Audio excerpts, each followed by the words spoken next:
Okay, I'll say something. Shabbat Shalom. Welcome to Sukkot Shalom, whether in person or at your home, on live stream, being able to be part of this community. For those of you who are far away, it is a rainy, chilly fall night.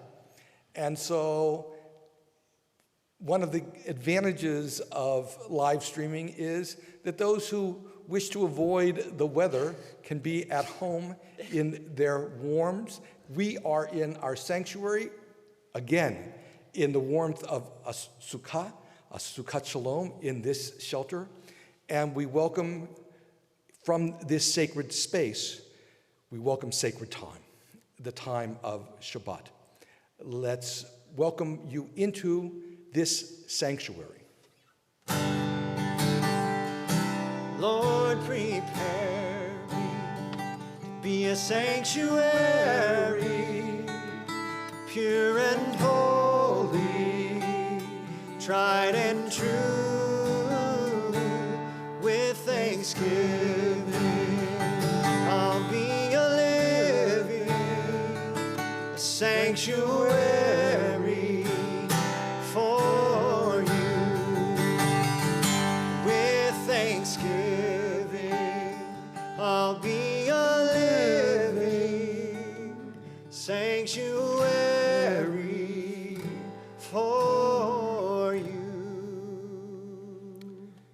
If you have a prayer book, on page 2, we welcome Shabbat with the lighting of Shabbat candles. Please join me in singing.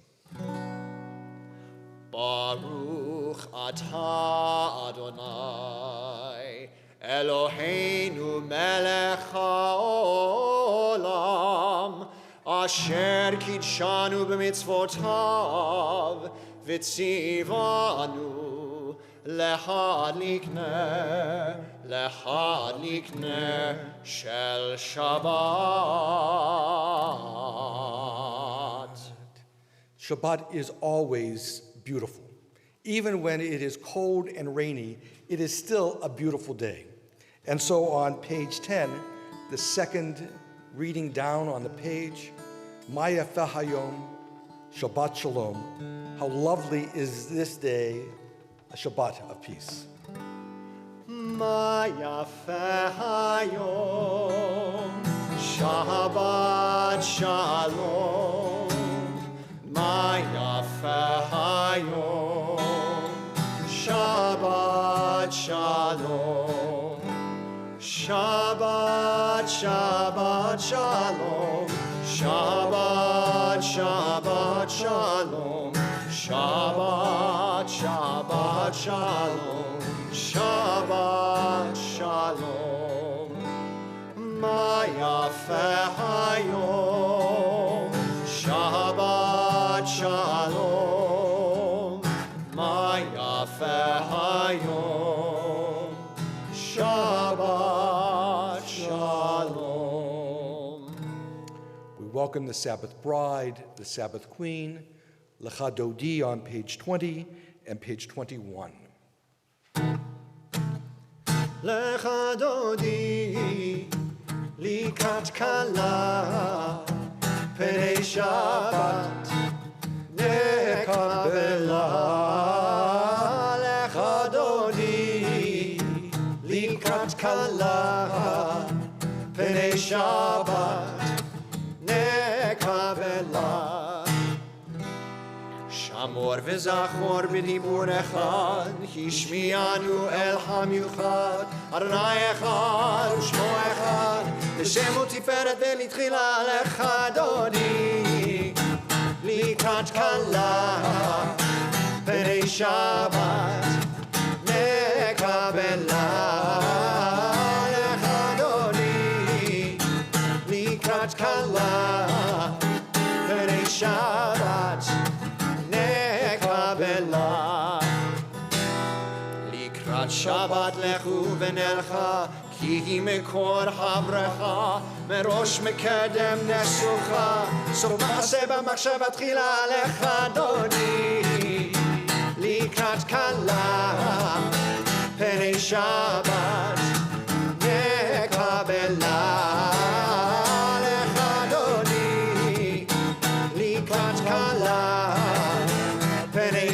Shabbat nekabela. Page 21, verse 9. Boi v'shalom ateret bala, gam besimcha uvtsola, toch emunei am segula. Boi chala lechadoni, likrat kala, v'nei Shabbat nekabela. Lechadoni, likrat kala, v'nei Shabbat nekabela. We turn to page 28 as we prepare for the formal part of worship, praising God who's to be praised, praising God who's to be praised now and forever with the Baruch Hu. If you're comfortable standing, if you want to stand at home or rise in spirit, join together in these words. Yai lai lai, yai lai lai lai, yai lai lai lai lai lai lai. Yai lai lai lai lai lai lai lai lai lai lai lai lai lai lai lai lai lai.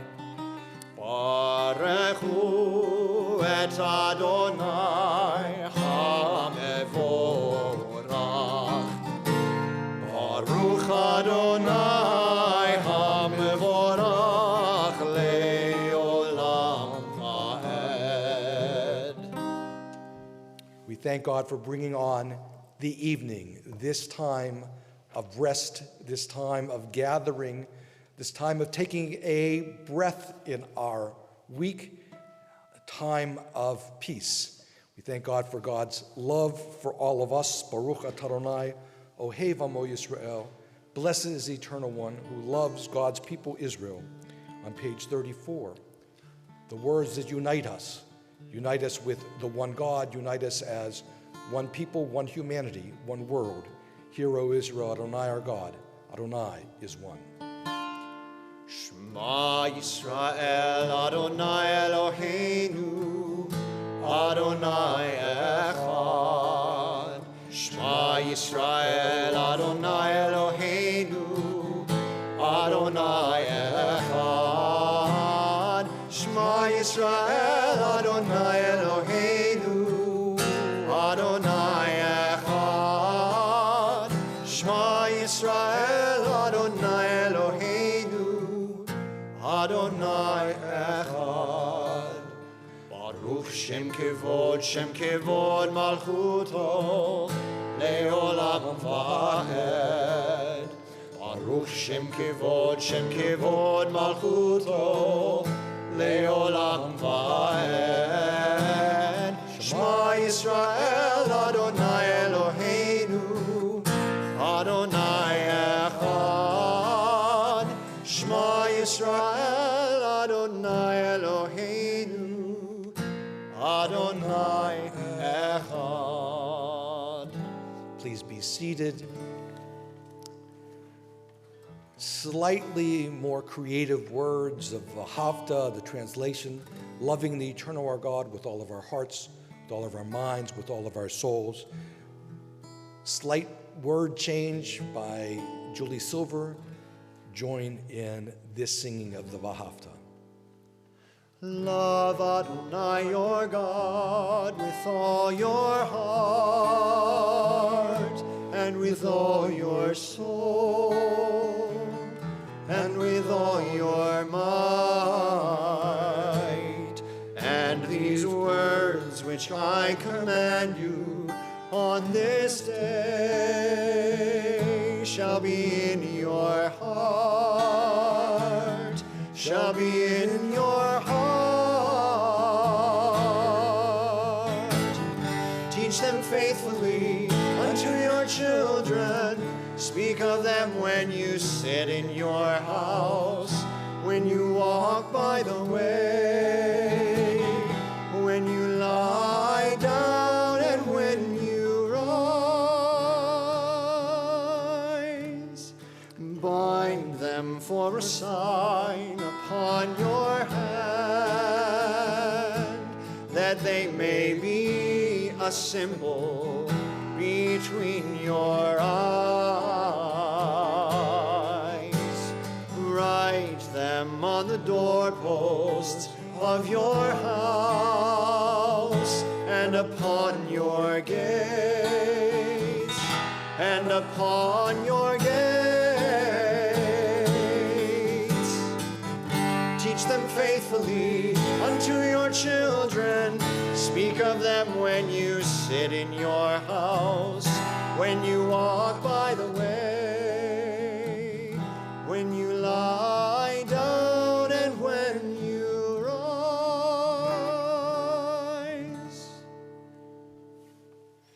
Continuing in the journey from Egypt to Sinai, coming to the Sea of Reeds, the Red Sea, the sea parting, walking on dry land, experiencing a miracle, and responding in song on page 40, Mi Chamocha.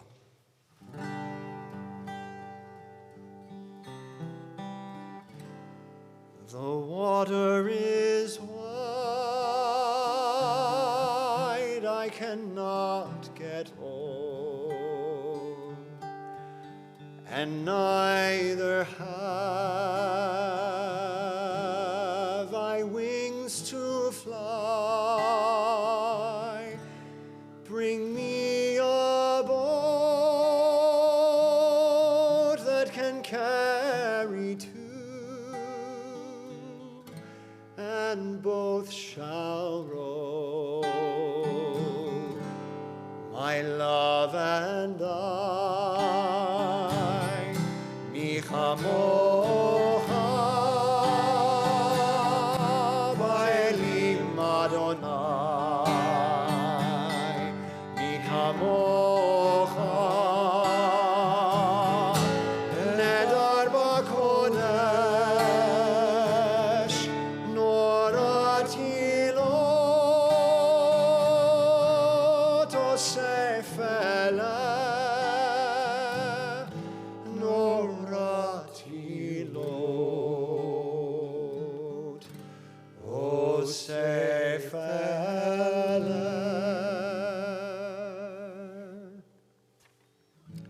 Within the warmth of this sanctuary, the safety of this Sukkot Shalom, this shelter of peace, we ask God to spread over us and all the world a Sukkot Shalom as we lie down in peace and raise us up, O Eternal One, to life renewed. Page 42, at the bottom of the page. Baruch atah Adonai haborei Sukkot Shalom, Shalom aleinu ve'al kol amo Yisrael. Baruch atah Adonai haborei Sukkot Shalom, Shalom aleinu ve'al kol amo Yisrael. Ve'al Yerushalayim ve'al kol amo, ve'al Yerushalayim Shalom, ve'al Yerushalayim ve'al kol amo, ve'al Yerushalayim Shalom. Baruch atah Adonai haborei Sukkot Shalom, Shalom aleinu ve'al kol amo Yisrael.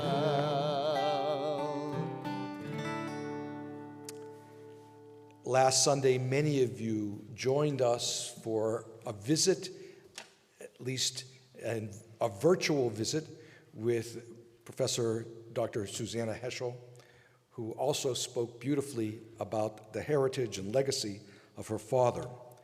As we begin the central prayer of Amidah, on page 47, this is what Abraham Joshua Heschel wrote.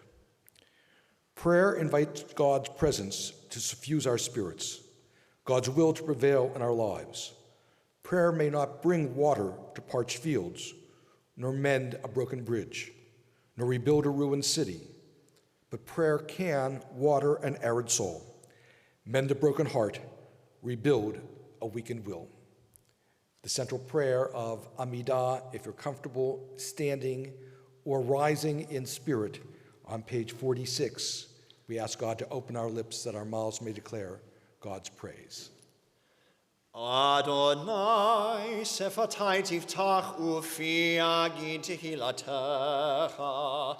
Adonai, open up my lips that my mouth may declare your praise. On page 48, the prayer of the God of Abraham, Isaac, and Jacob, Sarah, Rebecca, Rachel, and Leah.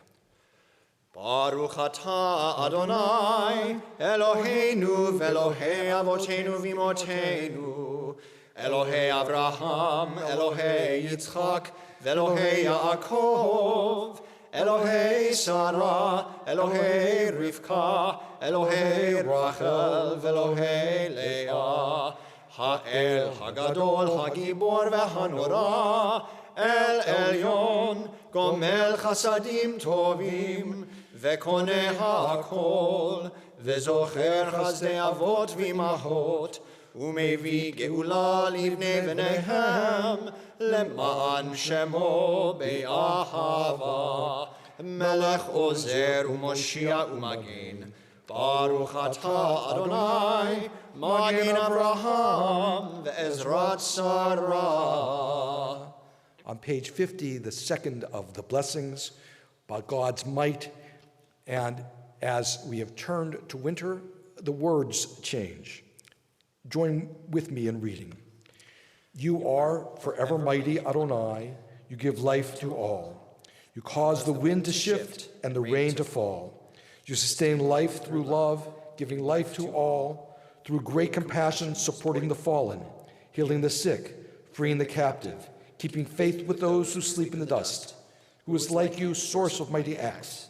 Who resembles you, a sovereign who takes and gives life, causing deliverance to spring up, and faithfully giving life to all. Blessed are you who gives life to all. Baruch atah Adonai mechayei hakol. And on page 52, you are holy, your name is holy, and those who are holy praise you every day.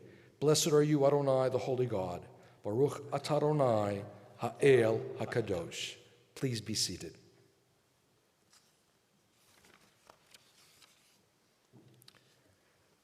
On page 55, those who are reading along, join me in the top of the page. May these hours of rest and renewal open our hearts to joy and our minds to truth. May all who struggle find rest on this day. May all who suffer find solace. May all who hurt find healing on this day. May all who despair find purpose. May all who hunger find fulfillment on this day. And may this day fulfill its promise. Baruch atah Adonai mekadesh Shabbat. Blessed is the Eternal One who sanctifies Shabbat. Let's continue in the prayers of our own hearts, our own thoughts and meditations.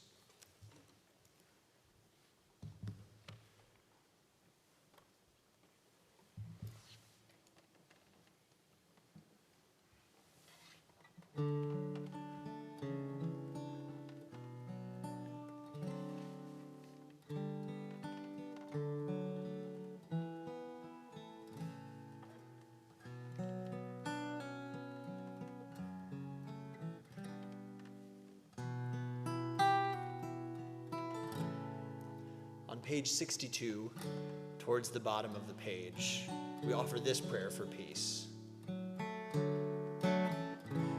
Oh, say shalom, shalom bimromav, hu yaseh shalom aleinu, ve'al kol Yisrael, ve'imru amen. Oh, say shalom, Shalom bimromav, hu yaseh shalom aleinu, ve'al kol Yisrael, ve'imru amen. Hu yaseh shalom aleinu ve'al kol Yisrael. Amen, amen. Oseh shalom, shalom bimromav, hu yaseh shalom aleinu, ve'al kol Yisrael. Amen.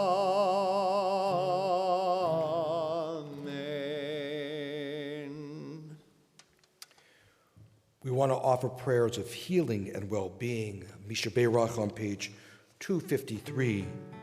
Misha Beirach, Avotenu, Avraham, Yitzhak, V'Yaakov, V'motenu Sarah, Rivka, Rachel, Leah, Hu Yavarech, V'Yarapeh, Eko HaCholim.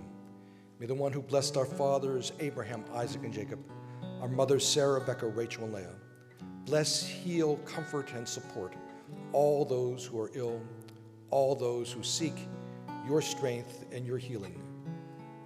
If you have names you wish to share, please do. If you have names you wish to share on the chat, please add them as well.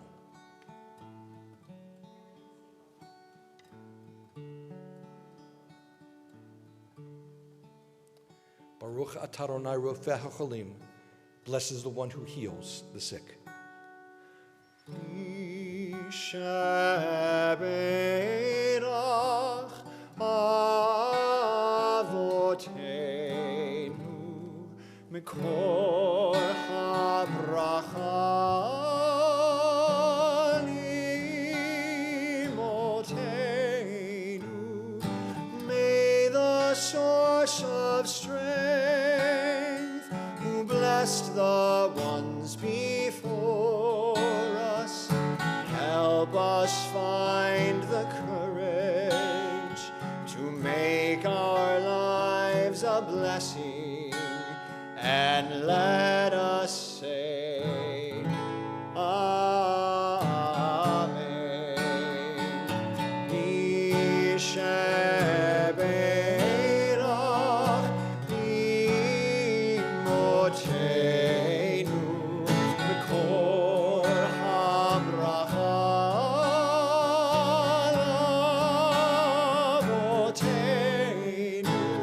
Bless those in need of healing with the refuah shlema, the renewal of body, the renewal of spirit, and let us say, Amen.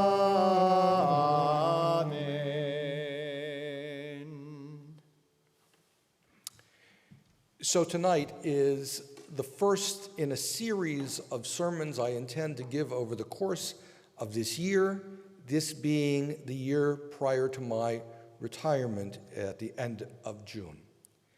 And the idea of these sermons was to have a series of looking back at my own personal development over time, how my ideas have changed, the things that have been most important to me over these some 40 years. And tonight's sermon is about what I believe and how my own belief system has developed over time. Now, I remember well graduating from Hebrew Union College in Cincinnati in 1980, and right before graduation, entering into the placement system, looking for a job, wondering who would hire me largely as an assistant rabbi. And I was interviewed by Rabbi Herman Shulman of blessed memory. And Rabbi Shulman, when I came in, turned to me and said, "Do you believe in God?" I tried to do a little bit of a German accent there. And I realized that in my 5 years of being at Hebrew Union College, no one had ever asked me that question. That was the first time in all of that development that I was asked that question. Now, I don't want to beat up on Hebrew Union College, which I loved my experience there, but the truth is we studied theology kind of the same way we studied liturgy. We studied it in what in German is called Wissenschaft, the scientific study, the intellectual study of the subject. The subject of theology was studied. Just as we learned how the prayer book was written, put together, its history, all of that, no one taught us how to pray. And no one taught us how to believe. They taught us theology and philosophy. This was an academic enterprise.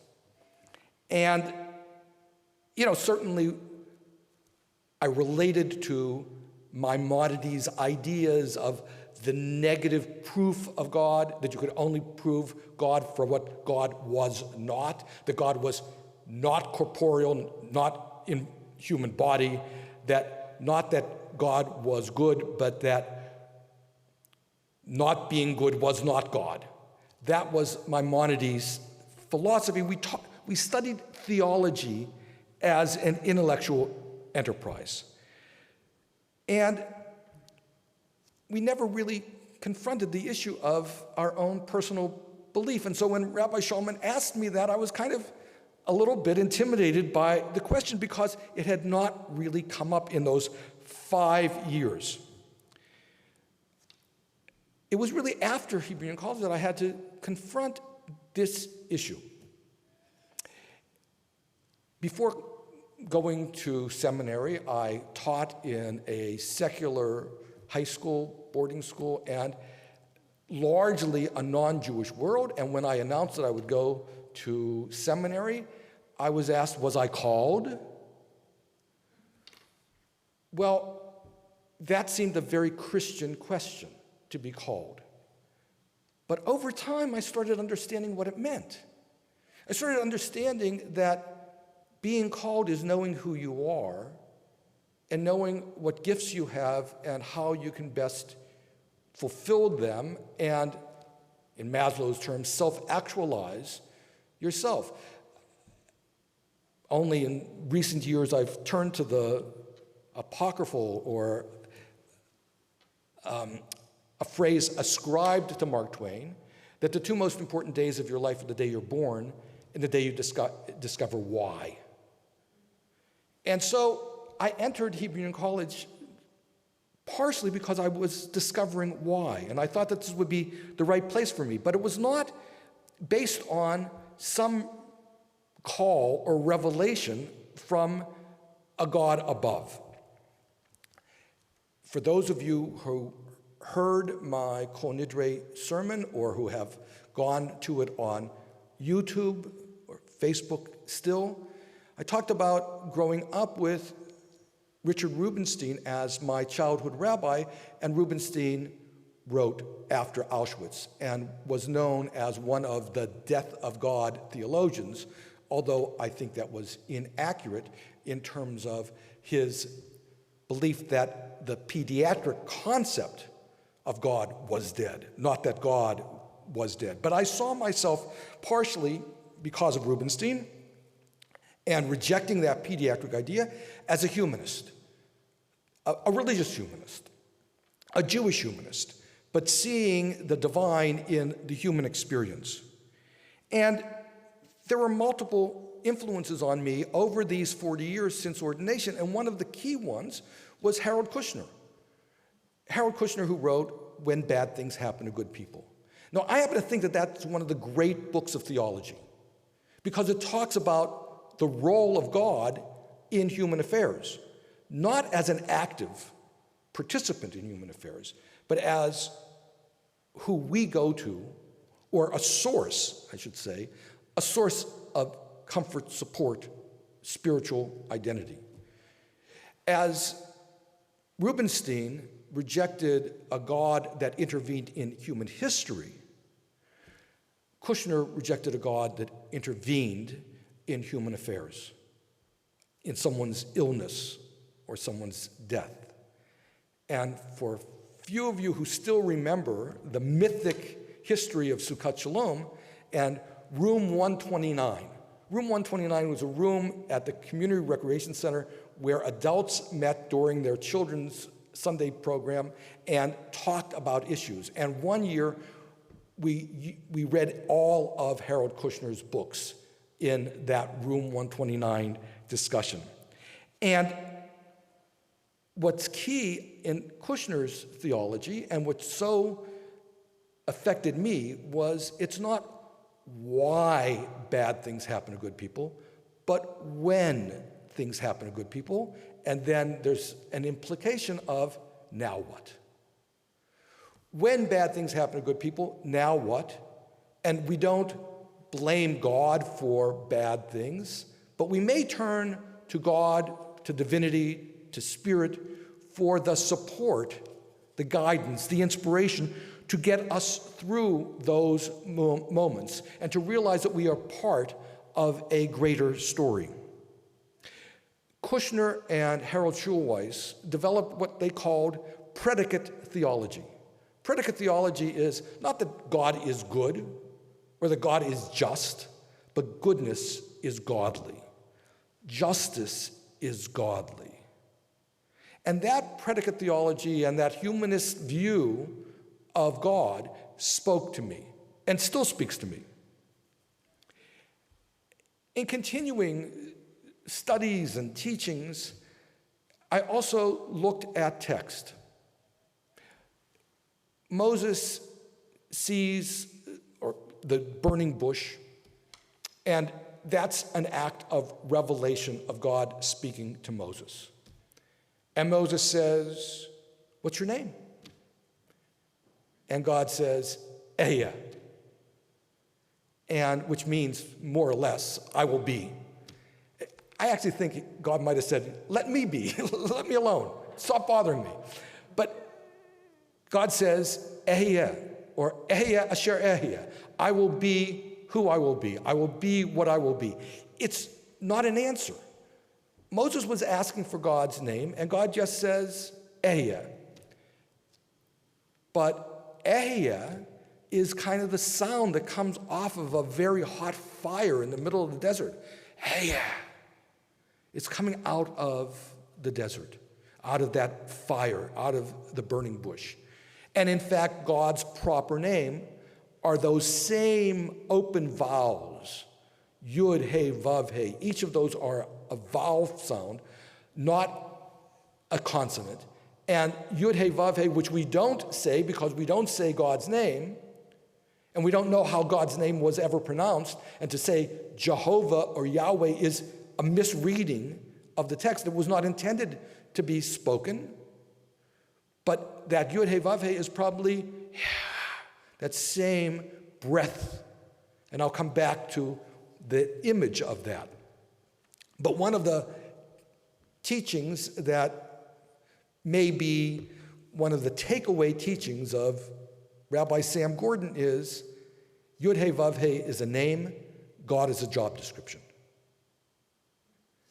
Yud, He, Vav, He is God's proper name. God is a job description. That's why I don't believe in G-D, because that's not a holy name. Yud, He, Vav, He is God's proper name. The four-letter root, the tetragrammaton, however you want to understand it, that is who God is. And we can't say it, we also can't know it. That God is unknowable. That God is mystery. That God is, well, there's another place where Moses is going up on the mountain to get the second set of 10 commandments. And Moses says, "I want to see you. I want to see you face to face, punim to punim. I want to see you." Moses has this desire, one, to know God's name, and then to see God. And God says, "I will pass before you, and you will see my back." Rabbi Emanuel Rackman, a great Orthodox rabbi, taught once that teaches us to deal with ambiguity, to live with ambiguity, to live without fully knowing. And that's a core part of Jewish theology, that we cannot know or possess or completely understand God, who God is, and much of it is interior. There are even those who say that the whole science of psychiatry and psychoanalysis is based on that interiority of knowledge of God. A different sermon I will give will talk more about text, and I'll say this then again. But in Christianity, God is manifest, comes to earth in the form of Jesus. In Judaism, God is manifest in Torah. And we understand God through the love letter, which we are supposedly left in Torah, and that's why we read it with such obsessiveness. But that I will leave for the text sermon and be a little more personal. My understanding of who God or divinity was formed partially on the death of my own parents. That it was at that point that I understood eternality.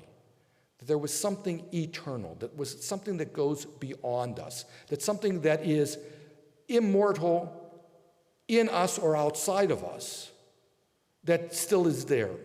And that's where I go back to the breath idea. A simplistic understanding of when a child might say, I can't believe in something I can't see, is, do you believe in the wind? You can't see the wind, you can't touch the wind, you can't hold the wind, but you know it exists. Why do you know it exists? Because you can feel the wind's presence. You can see the wind's presence on the leaves. You know that there's wind. We all know that there is love. You can't see it. You can't touch it, you can't hold it, but it exists. And those are some of the metaphors I try to use in teaching who God is. And that ehia, that breath, as I've said many times before, is the breath that is breathed into Adam, human, who is formed from Adamah, from earth, and that is what animates us. And when we die, the breath leaves. But where does it go? It's the wind. It's the breath. It's the breath that is in the world that has never changed in terms of the amount of wind that there is.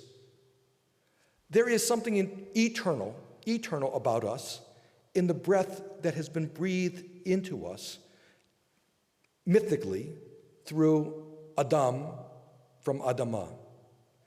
And so it is that breath that leads us then to understand, and here's my development, that we are the containers of divine breath. And therefore in the teachings of Martin Buber and I, Thou, when we want to discover God, we have to discover God in the other God container, the other person. And not only that, but God lives in between us and in between our eyes and between our faces. That God is manifest through our breath, our neshama, our soul, our spirit, and that is how God is experienced through other people who are also holy. Now, in my own personal development, I also look to later studies that I did kind of later in my life, certainly into my 40s and 50s and later, at the Hartman Institute. And I was exposed much more there to the Jewish mysticism and Kabbalah and the Zohar. And the idea that the earth was created, the universe was created in this Big Bang. That before there was creation, there was only God. But there was no room for anything else.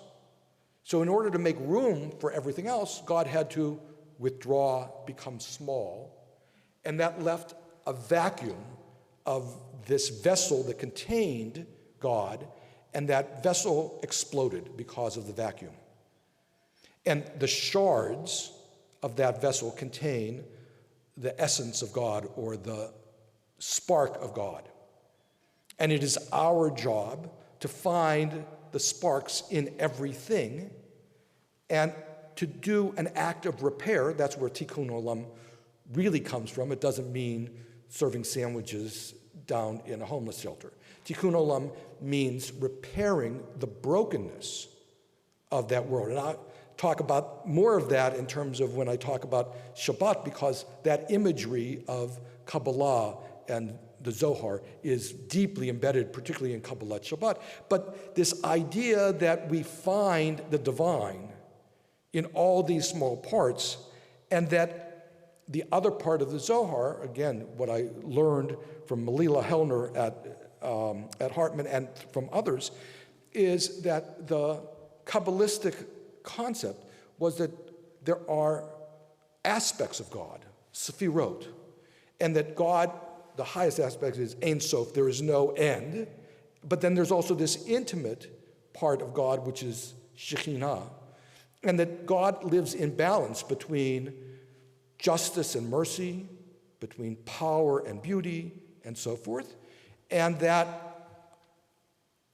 God also has male and female aspects, and that our job, and this gets back into Kabbalat Shabbat, is to unify the brokenness, whether it's the brokenness of the Big Bang or the brokenness within God, and unify that. And so that's why we say Shema Yisrael Adonai Eloheinu, Adonai Echad, one, united, oneness, and that we are part of that oneness, and that our attempt to unite God is, unite the disparate parts of God is also part of uniting with God, and that we become one with God. And that has so much to do with Shabbat that I'm going to hold that to a different sermon. But I want to conclude with the last piece of theology I shared with the congregation, which was about 5 years ago. And so you can do the math and think about what was going on in 2016. And I wrote a sermon that I titled The Heresy of Narcissism. That basically Jewish belief is, or God's revelation to us is, I'm God, you're not. And that idolatry is the belief that we are God. And that the core teaching of Torah, certainly of the book of Exodus, is that Pharaoh thinks he's God, and that he's a very bad God, and God proves continually that Pharaoh's not God. It's a battle between the two, the false God and the real God. So the false God has slaves, the false God lives in a palace, the false God builds tombs because the false God thinks he is immortal. And the real God says, I am holy, you shall be holy. Kadoshim to you, ki kadosh ani Adonai Elohecha. You shall be holy, for I, the eternal one, your God, am holy. God is saying to us, be like God. Pharaoh would never say, pretend to be me, or aspire to be me. God says, build me a sanctuary so I may dwell among you. Pharaoh would never say, I'd like to live among the slaves. That's attractive to me. God says, every week, have Shabbat. Not only as a day off, but as a day of fulfillment, of meaning, of spiritual growth. Slave owner doesn't say that. Would never say that to his subjects. And ultimately, God proves to Pharaoh, and this is the last of the plagues, you're going to die. And God doesn't. And so that's where I go back to that eternality, that there is something eternal. And why I think that last set of theological thoughts of mine in terms of the heresy of narcissism, why I think it's important is because it takes that theology and makes it practical. In other words, that the theology becomes a political theory. It tells us about false gods and those who would make themselves into false gods. As I said, the sermon was given in 2016. I don't have to go through all of its specifics. Do the math and you can figure out who I was speaking about. But the idea that one of the great failures of human existence is the hubris of thinking we are God. And that is when God says, "You shall have no gods before me or instead of me or in place of me," God is saying, you should not think of yourself as God. You should think of yourself as aspiring to the highest, but it is still a limit. And so that when Moses dies in the Midrash at the end of Deuteronomy, Moses asks God to let him live forever. Even let me live as a bird so I can be forever. I want some eternality. And God says, no, you're human. You have to die. And just as God in Genesis breathes into Adam the breath of God, the rabbis say Moses dies with a kiss from God, taking his breath away. And so that's my theology over time. Grateful for my dear teacher, friend, rabbi, Herman Schallman of blessed memory, for having asked me that question, because I've carried that question with me for these 40 years. And so it has been a blessing. Shabbat Shalom.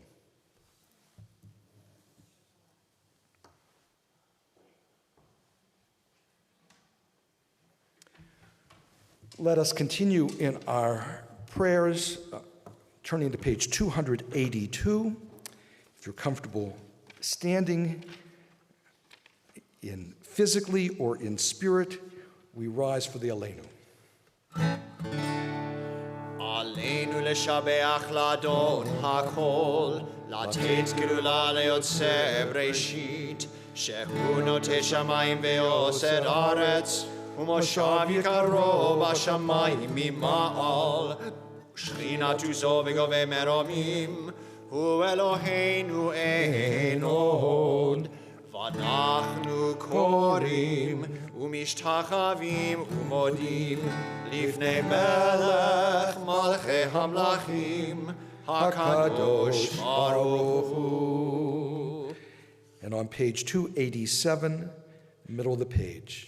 ונאמר והיה אדוני למלך על כל הארץ ביום ההוא יהיה אדוני אחד ושמו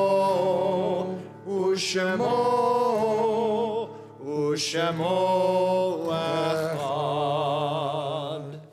Turn to page 290, preparation for the reading of the Mourner's Kaddish. It is a fearful thing to love what death can touch, a fearful thing to love, hope, dream, to be and oh, to lose. A thing for fools this, and a holy thing to love. For your life has lived in me. Your laugh once lifted me. Your word was gift to me. To remember this brings a painful joy. 'Tis a human thing, love, a holy thing, to love what death has touched. And on 293, our thoughts turn to those who have departed this earth, our own loved ones, those whom our friends and neighbors have lost, the martyrs of our people whose graves are unmarked, and those of every race and nation whose lives have been a blessing to humanity. As we remember them, we meditate on the meaning of love and loss, of life and death. We think of all of our loved ones whom death has recently taken from us, those who died at the season in years past, and those whom we have taken into our hearts with our own. On this Shabbat, we recall especially the beloved memories of those whose yortzites occurred during this time and during this season, those whose more recent death of these past 30 days of Shloshim is keenly felt by family and friends and community. Call all these names with a sense of devotion and love. The beloved memories of Terrell Johnson, Judith Brayman, Thomas Morgan, Yetta Ross, Irving Druckman, Arthur Kwarchik, Louis Condon, Kenneth Cooper, Alvin Montag, Alvin Sterling, Leslie S. Pauls Jr., Marcy Morgan. Any other names you wish to share or share on the chat?